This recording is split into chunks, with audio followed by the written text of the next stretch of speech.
Shalom, chers frères et sœurs, je vous salue une fois de plus encore dans le nom de notre Seigneur et Sauveur Jésus. Comme cela avait été annoncé, nous sommes donc et nous allons commencer aujourd'hui notre étude sur la vie et sur l'histoire de Daniel. Et dans cette étude, nous allons en même temps profiter pour essayer de vous expliquer les visions prophétiques de Daniel. Donc, ça sera une étude chapitre par chapitre, ok, une étude vraiment détaillée pour nous permettre de vraiment bien comprendre certaines choses que Daniel a vues et qui, en son temps, à son époque, on lui avait dit que ces choses-là seront scellées jusqu'à la fin des temps.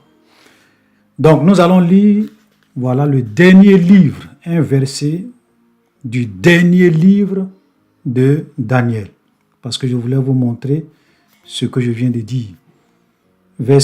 Daniel chapitre 12, le verset 9, il a répondu, « Va Daniel, car ces paroles seront tenues secrètes et scellées jusqu'au temps de la fin. » Voilà, donc à Daniel, on lui a dit, ces paroles seront tenues secrètes et scellées jusqu'à la fin des temps. Donc il y a des visions que Daniel en son temps, les gens ne pouvaient pas comprendre.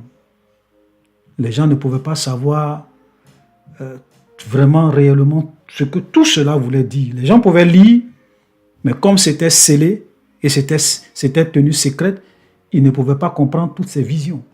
Certaines visions étaient scellées. Certaines visions prophétiques étaient tenues secrètes et scellées jusqu'à la fin des temps. Et donc, nous sommes en ce temps de la fin, le temps de l'Église. C'est pour cela que lorsque nous venons dans l'Apocalypse, regardez, à Daniel, on a dit que ces paroles seront tenues secrètes et scellées jusqu'à la fin des temps. Mais regardez ce qu'on dit à Jean, dans le dernier chapitre aussi du livre de l'Apocalypse. On lui dit, Apocalypse 22, le verset 10, et il me dit, ne scelle point les paroles de la prophétie de ce livre, car le temps est proche. Donc le livre de l'Apocalypse n'est pas un livre scellé, comme le livre de Daniel, concernant certaines visions prophétiques. Non. C'est pour cela que tous ceux qui viennent vous dire, non, le livre de l'Apocalypse c'est un livre scellé, il faut avoir, je ne sais pas, une vision, je ne sais pas quoi, pour expliquer. J'ai dit c'est du trash. Voilà. C'est clair, on dit ne scelle pas. On a dit à Jean ne scelle pas. Car le temps est proche. Donc nous devrons être capables de lire le livre de l'Apocalypse et nous devrons être capables de comprendre ce livre.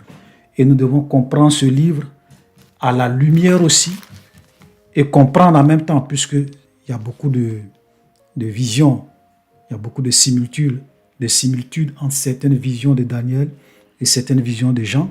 Et donc, on doit être capable aussi de comprendre les visions prophétiques de Daniel. Parce que nous sommes dans les temps de la fin. Alléluia. Donc, je vous prie vraiment de nous suivre attentivement au cours de cette étude parce que il y a beaucoup de choses que nous allons dire. Il y a beaucoup de clarifications que nous allons donner. Parce que souvent, les gens essayent de dire des choses sur les visions de Daniel qui ne sont pas justes, qui ne sont pas correctes. Voilà. Donc, la vérité a franchi. Jésus a dit, vous connaîtrez la vérité et la vérité vous affranchira. Pourquoi beaucoup de chrétiens sont dans la servitude? Pourquoi beaucoup de chrétiens sont dans la servitude des hommes? Parce qu'ils n'ont pas la vérité. Parce qu'ils n'ont pas la vérité, parce qu'ils ne cherchent pas la vérité.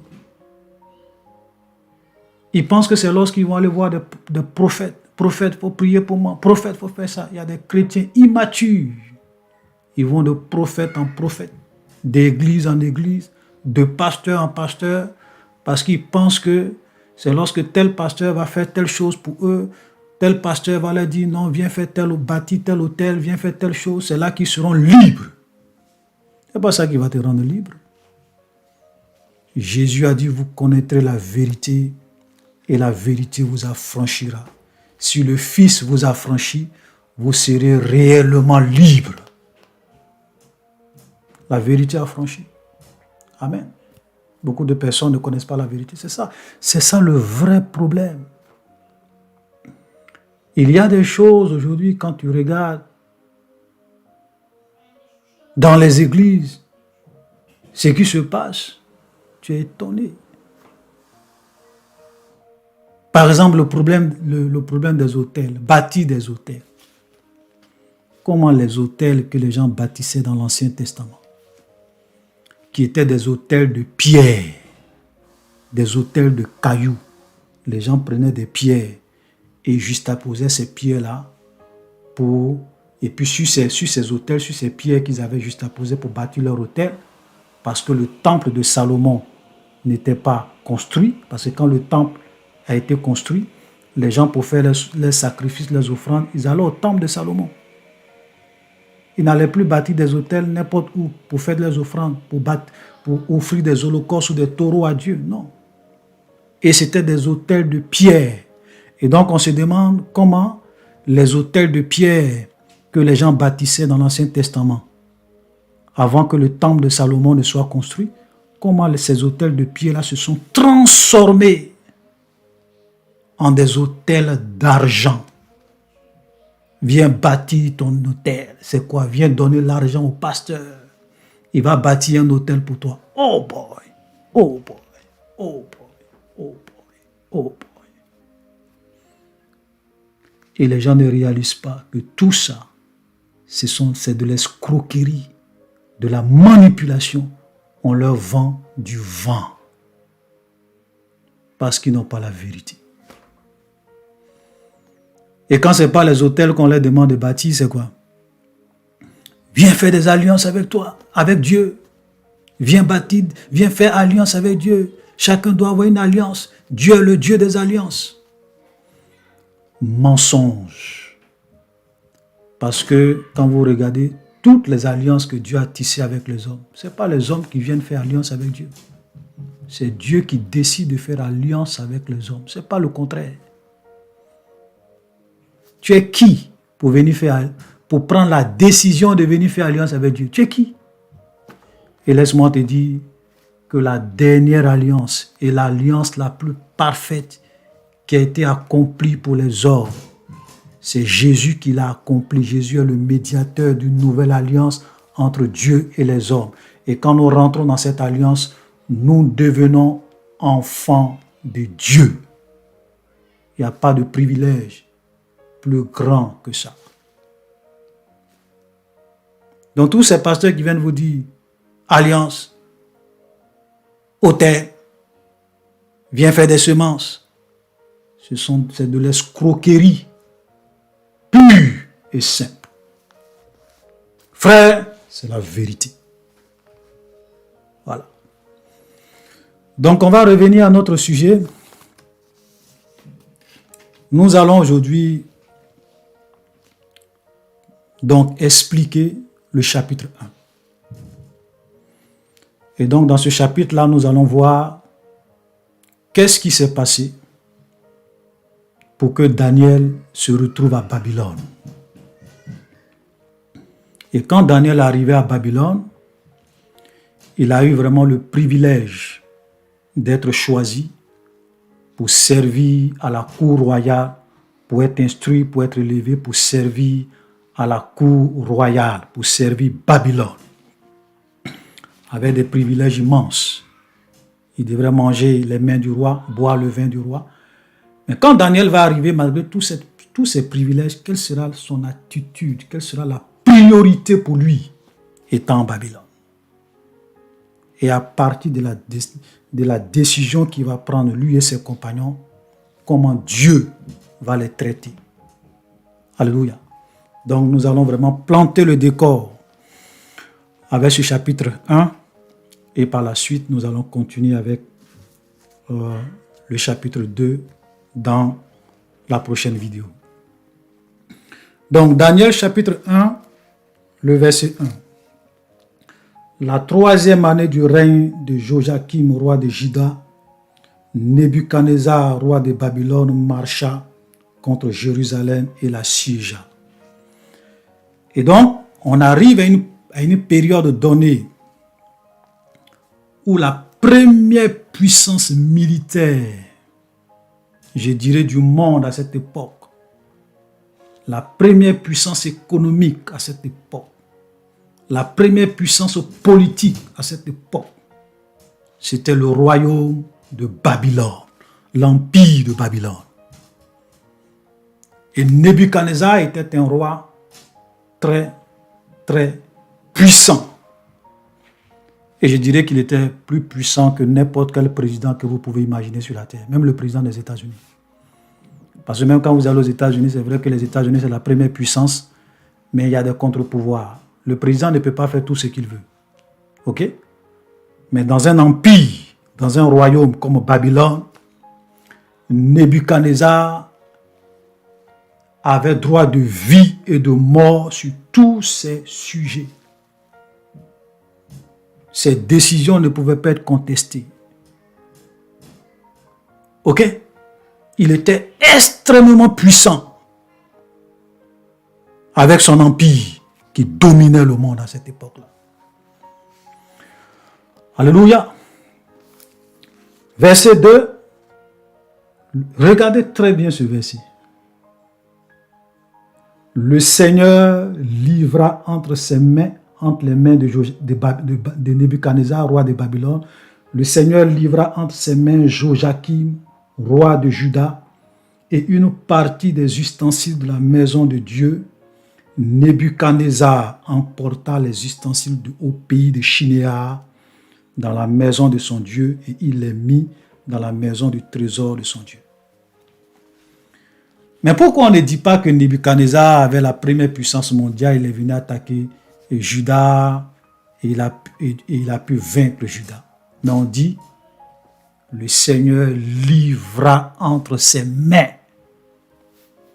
C'est pour dire que c'est Dieu lui-même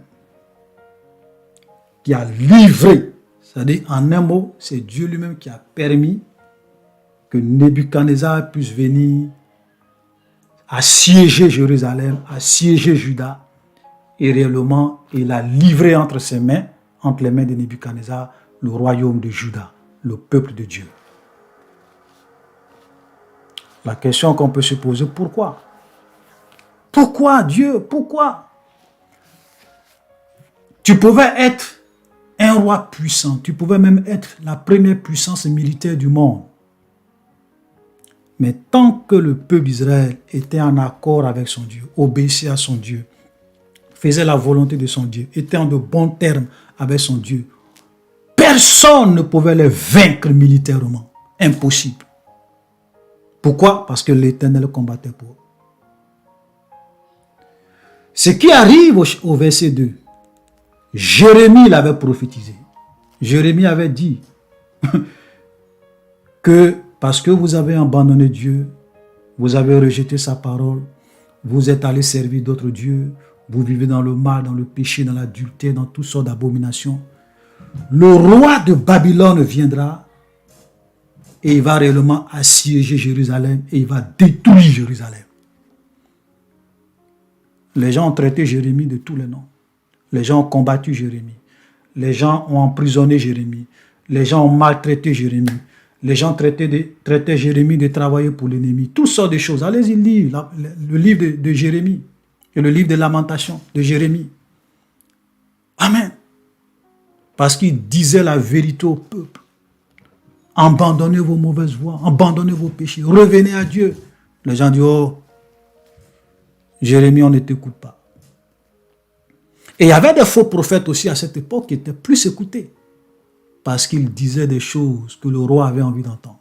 Exactement comme à notre époque aujourd'hui. Les prophètes les plus suivis, les prophètes les plus adulés, les hommes de Dieu les plus suivis qui drainent des milliers, des centaines de milliers d'hommes derrière eux sur leur plateforme YouTube, sur leur plateforme Facebook, qui sont suivis. C'est parce qu'ils quoi? Parce qu'ils prêchent des choses que les gens ont envie d'entendre. Tu vas prospérer, tu vas voyager, tu auras le mariage, tu auras la percée, tu vas gouverner, tu dois impacter le monde, tu es un champion. Ils disent aux hommes ce qu'ils ont envie d'entendre. Et les hommes les suivent. Parce qu'un vrai prophète de Dieu, c'est quelqu'un qui n'est pas aimé. Je vous dis la vérité. Jésus l'a dit clairement. Il dit, heureux serez-vous lorsque les hommes vous outragera, qu'on parlera mal de vous à cause de mon nom, car c'est ainsi qu'on a traité les prophètes avant vous. Oui, les grands prophètes ont été toujours rejetés, combattus, traités de tous les noms, souvent même lapidés, emprisonnés.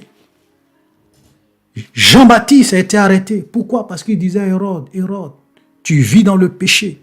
La femme que tu veux marier, c'est la femme de ton frère. Dieu ne te permet pas de l'avoir pour épouse. Jean-Baptiste a été arrêté, mis en prison, décapité. Aujourd'hui, on a des prophètes bling bling, one man show, prophètes de prospérité, d'élévation, d'impact. Voilà pourquoi les gens les suivent. Exactement comme au temps de Jérémie. Et les vrais serviteurs de Dieu, seuls les enfants de Dieu, les écoutent et les suivent. Jésus était clair.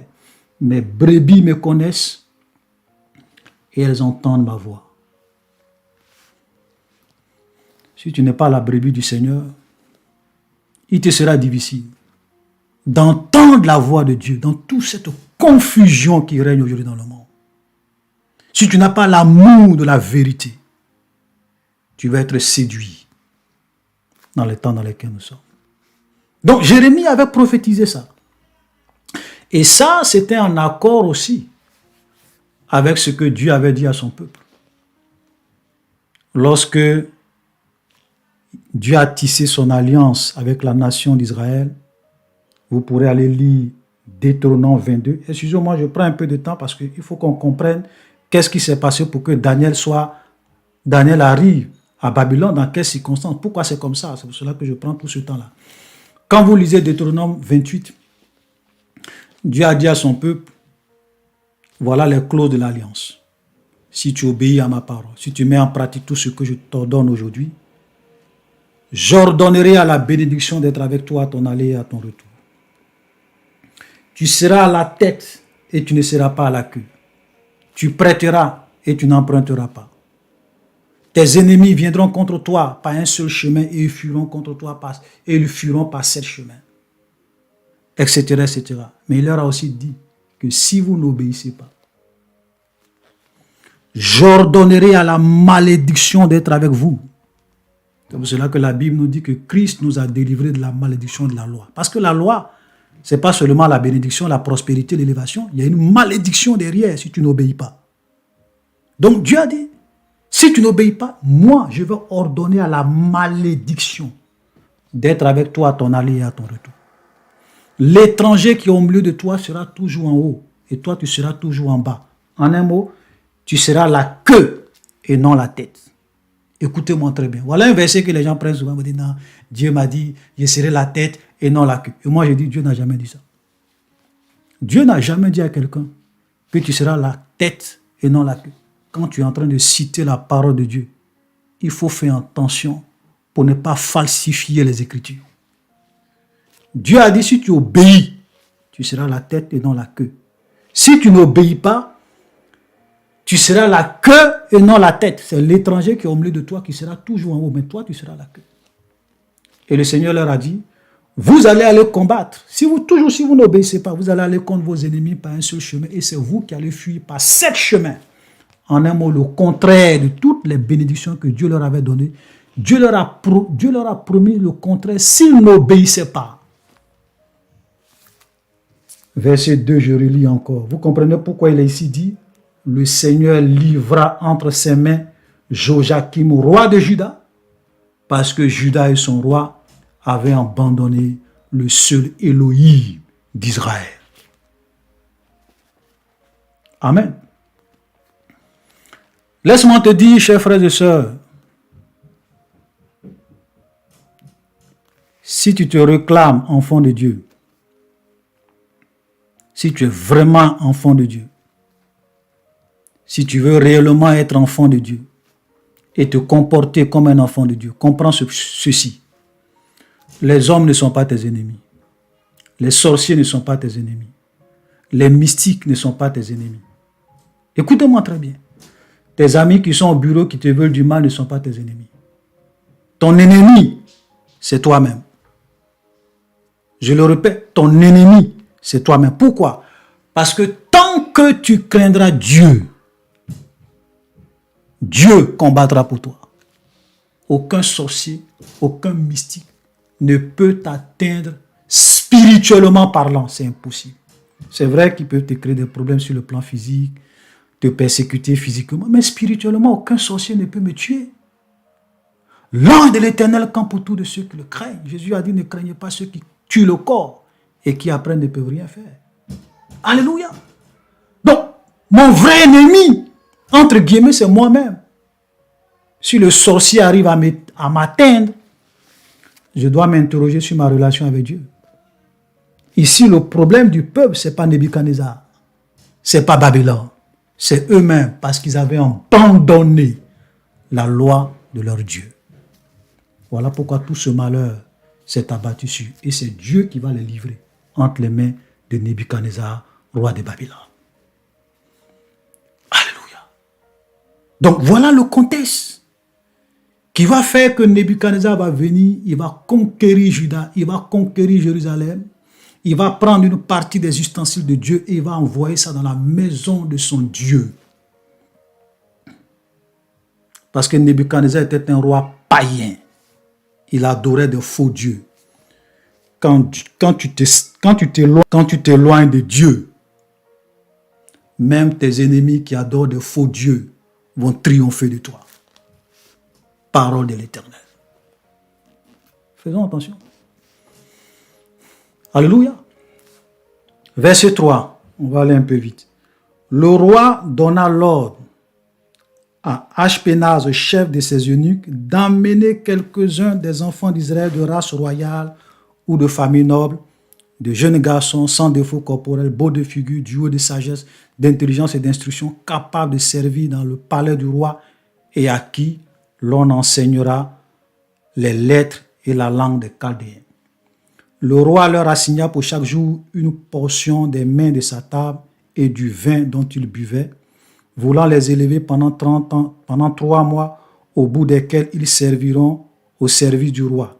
Il y avait parmi eux, d'entre les enfants de Juda, Daniel, Anania, Michaël, Azaria. Le chef des eunuques leur donna des noms. À Daniel, celui de Belshazzar, à Anania, celui de Shadrach, à Michaël, celui de Meshach, et à Azaria, celui d'Abednego. Regardez ces versets que je viens de lire. Daniel faisait partie de ceux qui étaient allés comme des captifs, comme des esclaves à Babylone. Et quand ils vont arriver, et ça c'était l'habitude de Nebuchadnezzar, quand il détruit un royaume, il choisit parmi les captifs des gens qui sont sans défaut corporel, beaux de figure, doués de sagesse, d'intelligence, qui sont souvent de race royale, de famille noble. Il les sélectionne. Et maintenant, il va essayer de les former, de les éduquer à la lettre et à la science des Chaldéens pour qu'ils puissent servir dans la cour royale, à la cour royale.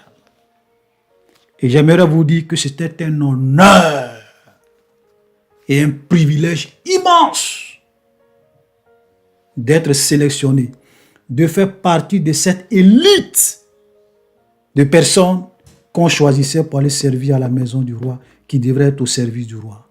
Même certains Babyloniens qui étaient à Babylone n'avaient pas ce privilège. N'importe qui ne pouvait pas manger les mets qui sont servis à la table du roi. N'importe qui ne pouvait pas boire le vin qui est servi à la table de Nebuchadnezzar. Vous comprenez? Donc c'était un privilège immense que même les Babyloniens n'avaient pas. Faire partie de l'élite qui a le privilège d'être à la cour royale. Alléluia. Extraordinaire. Mais regardez la priorité de Daniel. La priorité de Daniel n'était pas impressionnée par le fait qu'il a été sélectionné pour servir à la table du roi, pour vivre, voilà, pour servir le roi, pour manger les mains du roi, pour boire le vin du roi. Ce n'est pas ça sa priorité. Dieu merci si j'ai été sélectionné pour aller, pour être parmi cette élite. Mais ce n'est pas ça ma priorité. Ça ne m'impressionne pas. Verset 8.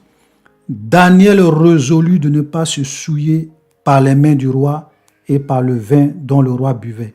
Il pria le chef des eunuques de ne pas l'obliger de se souiller. Dieu fit trouver grâce et faveur à Daniel devant le chef des eunuques. Waouh!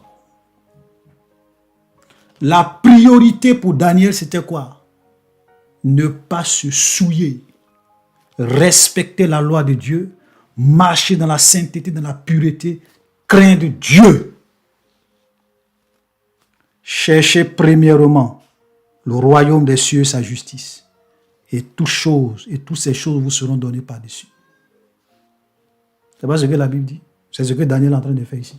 Oui, c'est vraiment un honneur, manger à la table du roi. Je suis un étranger dans un pays. Ce n'est pas mon pays. Je suis même venu en tant qu'esclave. Je n'ai pas de droit, je n'ai pas de privilège. Qu'est-ce que je peux faire? J'ai l'opportunité vraiment de manger les mains du roi, de boire les... Donc, je vais faire comme tout le monde. Je ne suis pas chez moi. Je vais me souiller avec les viandes sacrifiées aux idoles. Dieu comprend. Non. Daniel dit, moi, Daniel, j'ai résolu de craindre Dieu, de chercher premièrement le royaume des cieux et sa justice. Il y a des chrétiens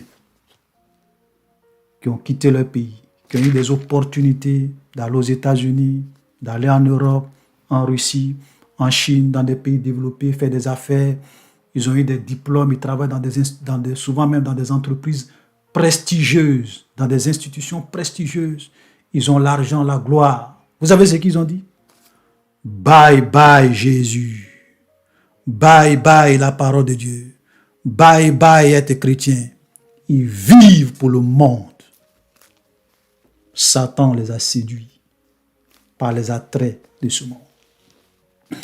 Vous savez, quand Jésus donnait la parabole du semeur, il a présenté 4 types de cœurs. Il y a ceux qui entendent la parole, qui ne comprennent pas, donc le voleur vient, il arrache cette parole. Il y a d'autres qui entendent la parole, mais la parole tombe dans des endroits pierreux, il n'y a pas de racines. Ok? Et puis après, la parole meurt, la semence meurt. Il y a d'autres qui reçoivent la parole dans la terre, mais les herbes, les mauvaises herbes étouffent cette parole. Et vous savez ce que Jésus dit pour ce troisième cas? Il dit ce sont ceux qui entendent la parole, mais en qui la séduction de ce siècle, les richesses de la vie étouffent la parole. Beaucoup de chrétiens ont bien commencé, ils étaient des vrais chrétiens dans leur pays, des vrais chrétiens quand ils ont commencé, des vrais enfants de Dieu. L'amour de l'argent, avec tous ces prophètes qui leur prêchent la prospérité, l'élévation, la richesse, la gloire, l'impactation. Ils ont abandonné Dieu. Ils sont aujourd'hui en train de servir maman. Et ils pensent qu'ils sont en train de servir Dieu. D'autres vivent dans l'adultère, dans la fornication, dans la pornographie. Et souvent, ils s'en vont à l'église. Mais il y a longtemps qu'ils ont abandonné Dieu. Alléluia. Ça fait pitié. Daniel, malgré qu'il a eu ce privilège immense, il dit, moi, Daniel, ma priorité, c'est d'honorer Dieu. Je ne vais pas me souiller avec les mains du roi. Bien vrai que je suis à Babylone, bien vrai que je suis dans la première puissance du monde économique, militaire, du monde à mon époque. Non, moi, Daniel, jamais. Je vais craindre Dieu. Et regardez, Dieu fit trouver grâce. Dieu fit trouver à Daniel faveur et grâce devant le chef des eunuques. Quand vous prenez la position de Dieu, quand vous servez Dieu, quand vous honorez Dieu, Dieu vous honorera. Quand vous choisissez le camp de Dieu, Dieu va choisir votre camp. Quand vous vous sacrifiez pour Dieu, Dieu aussi sera prêt pour vous. Je vous dis la vérité. Vous pensez que si Daniel n'avait pas pris cette décision, Dieu allait l'honorer. La Bible dit, Dieu fit trouver grâce. Parce que, regardez, le verset 10, le chef des eunuques dit à Daniel, je crains mon Seigneur le roi qui a fixé que vous devez manger et boire. Vous devez manger et boire. Pourquoi verra-t-il votre visage plus abattu que celui des jeunes gens de votre âge? Vous exposerez ma tête auprès du roi. Le fait que le chef des eunuques refuse de respecter l'ordre de Nebuchadnezzar en donnant les mains du roi, la boisson du roi, tout ce qui est servi à la table du roi, comme nourriture aux gens qui devraient être élevés pour le servir à son palais. Si Nebuchadnezzar se lève un matin, puis il se promène et puis il voit qu'il y a un parmi eux, on dirait n'est pas trop en forme, et puis Nebuchadnezzar vient dire, mais qu'est-ce qui se passe? Et puis il dit, non, roi, vraiment, je ne mange pas ce qu'on me donne, voilà ce qu'on me donne. Vous savez quoi? Même le chef des eunuques, ta tête sera coupée. Tu vas mourir. C'est pour cela que j'ai dit Nebuchadnezzar, ce n'est pas le président des États-Unis. Il avait droit de vie ou de mort sur tout le monde dans son royaume. On ne viole pas l'ordre du roi. On ne s'oppose pas à l'ordre du roi impunément. Babylone et Nebuchadnezzar. Nebuchadnezzar était un demi-dieu à Babylone. Si demi-dieu entre guillemets, je sais que vous me comprenez. Nebuchadnezzar était comme un demi-dieu à Babylone. Donc le chef des eunuques ne peut jamais accepter ça. Normalement, il ne peut jamais accepter ça. Parce que sa vie en dépend. Mais Dieu va faire tout pour qu'il trouve grâce aux yeux des chefs des eunuques. Dieu honore ceux qui l'honorent. Il honore ceux qui l'honorent. Et sa face est contre ceux qui sont contre lui, qui violent. La Bible dit que la face de Dieu est contre ceux qui font le mal. C'est vrai que dans son amour, comme nous sommes au temps de la grâce, il permet aux gens de vivre, espérant qu'un jour, ils vont se repentir et ils vont venir se convertir à lui. Alléluia. Et voilà donc ce que Daniel va dire. Parce que ce que le chef des eunuques a dit, c'était vrai. Le roi Nebuchadnezzar pouvait couper sa tête. Verset 11, alors il dit à l'intendant à qui le chef des eunuques avait remis la surveillance de Daniel, de Hanania, de Mishak et d'Abed, éprouve tes serviteurs pendant 10 jours et qu'on nous donne des légumes à boire et de l'eau à manger. Tu regarderas ensuite notre visage et celui des jeunes gens qui mangent les mains du roi et tu agiras envers tes serviteurs d'après ce que tu auras vu. Et il leur accorda ce qu'ils demandaient et les éprouva pendant 10 jours. Au bout de 10 jours, ils avaient un meilleur visage et plus d'un bon point que tous les jeunes gens qui mangeaient les mains du roi. Vous voyez comment Dieu les a honorés, comment Dieu a exaucé leurs prières, leurs intentions. Non seulement Dieu a fait trouver grâce à Daniel et ses compagnons auprès du chef des eunuques, mais en plus de cela, malgré qu'ils mangeaient des légumes et de l'eau, ils étaient plus en forme que même les gens qui mangeaient la viande, les bons plats, qui buvaient le vin qui était servi à la table du roi. Voilà comment Dieu honore les gens qui l'honorent. C'est un miracle. Parce que humainement parlant, tu ne peux pas être plus en bon point que ceux qui mangent à la table du roi, ce n'est pas possible. Mais ça, c'est le miracle de Dieu. De la même manière que Jésus a transformé l'eau en vin. C'est un miracle. Voilà Dieu. Vous savez, la vraie bénédiction, c'est de craindre Dieu. La vraie bénédiction, c'est de marcher selon la parole de Dieu. La vraie bénédiction, c'est de faire la volonté de Dieu. Même si tu souffres, même si les gens se moquent de toi, même si tu n'as rien, même si tu es pauvre, la vraie bénédiction, c'est de faire la volonté de Dieu. Alléluia. Alléluia. L'intendant apportait les mains et le vin qui leur était destiné et leur donnait de la légume. Dieu accorda à ces 4 jeunes gens de la science, de l'intelligence dans toutes les lettres et de la sagesse. Et Daniel expliqua toutes les visions et tous les songes. Waouh! Parce qu'ils étaient en train d'être formés. Il devrait être formé pendant 3 ans pour servir le roi Nebuchadnezzar. Mais regardez ce que Dieu va faire. Dieu va leur accorder à ces 4 jeunes gens de la science, de l'intelligence, dans toutes les lettres, de la sagesse. En plus de ça, à Daniel, Dieu va donner le don ou la capacité d'expliquer les visions et tous les songes. Une sagesse supérieure, une intelligence supérieure. Ils étaient très brillants au-dessus de la moyenne parce que c'était Dieu qui les avait rendus intelligents, sages. Pourquoi? Parce que dès le départ, ils ont fait le choix d'honorer Dieu, de craindre Dieu, de suivre Dieu. La bénédiction de l'Éternel ne se fait suivre d'aucun chagrin. Alléluia. Souvent, les gens pensent que c'est le diable qui bénit. Les gens pensent que c'est le diable qui élève. Satan, c'est un menteur. Le diable ne bénit pas.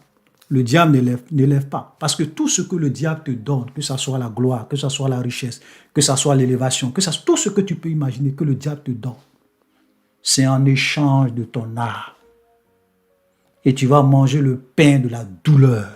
C'est pour cela que vous allez voir très souvent tous ces grands artistes, tous ces stars qui vendent leur âme au diable pour la prospérité, pour le succès, pour la célébrité. Ils souffrent dans les champs. Il y a d'autres même qui se suicident. Tu te demandes, mais comment ce monsieur qui a l'argent, il peut se suicider? Tu ne sais pas ce qu'il vit. Quand il sort et puis il a de grosses voitures, il vous donne une apparence. Mais la nuit, il ne dort pas. C'est ça le diable, la bénédiction de l'Éternel. La bénédiction, pardon, du diable. Ça, c'est la bénédiction du diable, parce que la bénédiction de l'Éternel ne se fait suivre d'aucun chagrin. Frère, c'est un privilège immense de craindre Dieu et de servir le Seigneur. Alléluia. Au temps fixé par le roi, pour qu'on les lui amena, le chef des eunuques les présenta à Nebuchadnezzar, et le roi s'entretient avec eux. Et parmi tous ces jeunes, il ne s'en trouva aucun comme Daniel, Anania, Michaël et Azaria. Il fut donc admis au service du roi. Sur tous les objets qui réclamaient de la sagesse et de l'intelligence et sur lesquels le roi les interrogeait, il les trouva 10 fois supérieurs à tous les magiciens et astrologues qui étaient dans tout son royaume. Ainsi fut Daniel jusqu'à la première année du roi Cyrus. Vous imaginez ça? 10 fois supérieur. Même tous les magiciens, tous les astrologues, tous les vieux magiciens, les vieux astrologues qui avaient l'expérience dans l'art de la magie, dans l'art d'invoquer les démons, dans l'art de faire les pactes avec le diable, personne ne pouvait se comparer à Daniel et à ses 3 compagnons. Impossible. Leur intelligence était trop supérieure. Tu ne peux pas. Un esprit supérieur. Une intelligence 10 fois supérieure. Ça, c'est la bénédiction de Dieu. Alléluia. Souvent, le diable trompe les gens. Ils pensent que c'est quand ils vont aller chez les marabouts, chez les féticheurs, qu'ils vont réussir, qu'ils auront la sagesse pour réussir. Oui, le diable peut te donner tout ça. Mais tu vas manger le pain de la douleur, de la misère. Et souvent, tu vas finir par te suicider ou bien par mourir. Parce que souvent, quand le diable bénit les gens, il y a trop de règles.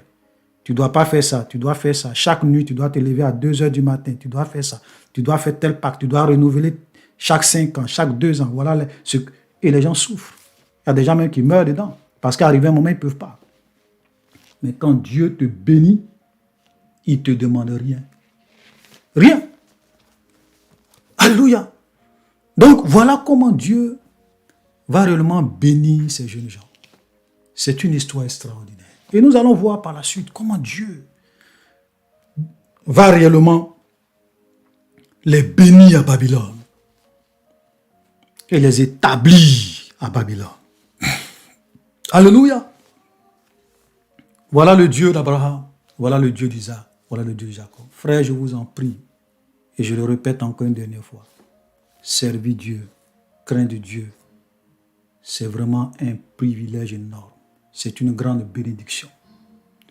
N'abandonne jamais la main de Dieu dans la misère. N'abandonne jamais la main de Dieu dans les problèmes. Amen. Tout ce que nous vivons dans ce monde, c'est pour un temps. Le Maître arrive et il nous prendra avec lui. Voilà notre espérance. Alléluia. Notre Dieu et notre Père, toi qui es le seul Elohim d'Israël, je voudrais en ce jour te recommander ta parole avec tous ceux qui ont suivi cette vidéo. Seigneur, je prie que ta grâce abonde dans leur vie. Je prie que tu ouvres leur esprit pour qu'ils puissent comprendre ta parole et vivre pour toi, te craindre et marcher dans la sainteté, dans la pureté, dans la sanctification, de te rechercher, de t'honorer. Et comme ta parole le dit, de chercher premièrement le royaume des cieux, sa justice, dans tous les domaines de leur vie et chaque jour de leur vie. Que ta crainte, que ta sainteté, que ta pureté, que l'obéissance à ta parole soit la priorité des priorités dans leur vie. Seigneur, je prie que tu bénisses ton peuple, que tu donnes vie à ta parole dans les cœurs, que tout ce que l'ennemi voudra faire, les puissants des ténèbres qui viennent pour arracher la parole, pour réellement détourner les cœurs, Seigneur, je prie que les œuvres des ténèbres, du diable et des démons soient neutralisées dans les cœurs au nom puissant de Jésus-Christ de Nazareth. Seigneur, communique la vie à ton Église, communique la vie à ton peuple, communique la vie à tes enfants et que ton règne vienne.